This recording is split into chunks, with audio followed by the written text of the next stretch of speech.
এরকম এক পেশে উদ্দেশ্যমূলক একটা প্রতিবেদনে আমরা তীব্র প্রতিবাদ জানিয়েছি সেনা সদর। আপনারা দেখেছেন সেটা। আশা করছি ইনশাল্লাহ আমরা আমাদের দেশপ্রেম, পেশাদারিত্ব এবং সর্বোপরি জাতিসংঘ পরিমণ্ডলে আমাদের যে দায়িত্ব যেভাবে পালন করে এসেছি সেভাবে করে এই সমস্ত ষড়যন্ত্রের সঠিক জবাব দিতে পারবো ইনশাল্লাহ।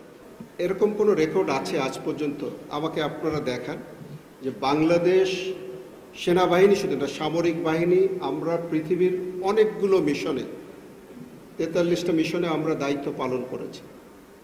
এখনও আমাদের 6000-এর উপরে শান্তিরক্ষী দায়িত্ব পালন করেছে। কোনো একটা মিশনের আপনি উদাহরণ দিয়ে বলতে পারবেন যে ওখানে আমরা মানবাধিকার লঙ্ঘন করেছি বা আমাদের শৃঙ্খলা খারাপ হয়েছে? আমি নিজে সেন্ট্রাল আফ্রিকায় একটা অত্যন্ত চ্যালেঞ্জিং মিশনের শুরুর থেকে ডেপুটি ফোর্স কমান্ডার ছিলাম। এটা এমন একটা মিশন যে মিশনের SRSG, special representative of the secretary general, তার চাকরি চলে যায়। মানে মিশনে এত অনিয়ম হয়েছিল, সেই মিশনে সেক্সুয়াল অ্যাবিউজ হয়েছিল, অনেক কিছু, অনেক রকম কর্মকাণ্ডের জন্য চলে যেতে অনেক দেশের কন্টিনজেন্টকে আমরা ফেরত পাঠিয়ে দিয়েছি। সেখানে বাংলাদেশি কন্টিনজেন্ট ছিল, একাধিক কন্টিনজেন্ট ছিল। ওই আমাদের বিরুদ্ধে তো একটা অভিযোগ আসে নাই।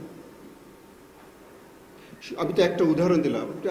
আপনারা বলেন যে পৃথিবীতে অনেকগুলো অঞ্চলে, শুধু আফ্রিকার বাইরে, আমরা এশিয়া, ইউরোপেও দায়িত্ব পালন করেছি। কখনোই কি আমাদের এই মানবাধিকার লঙ্ঘনের অভিযোগ পেয়েছেন? আজকে কেউ একটা প্রতিবেদন করে বলার চেষ্টা করছে অমুক অর্গানাইজেশনে চাকরি করার সময় একটা মানবাধিকার লঙ্ঘন করেছিল।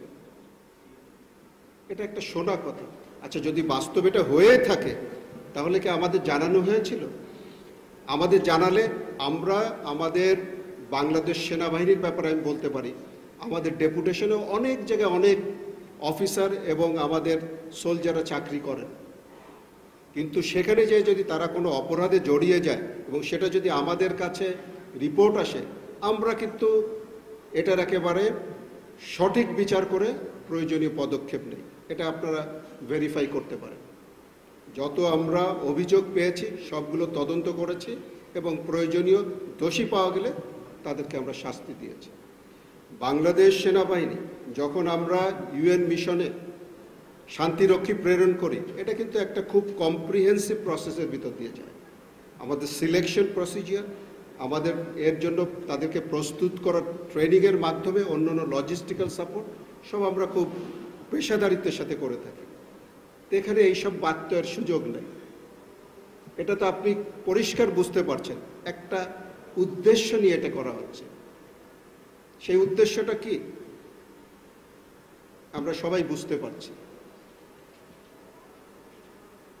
আমরা আমাদের কাজটা সঠিকভাবে করতে চাই এবং যারা এই অসাধু উদ্দেশ্য নিয়ে কিছু করার চেষ্টা করছে তাদেরকে আমরা সর্বাত্মকরণে ভুল প্রমাণিত করতে চাই।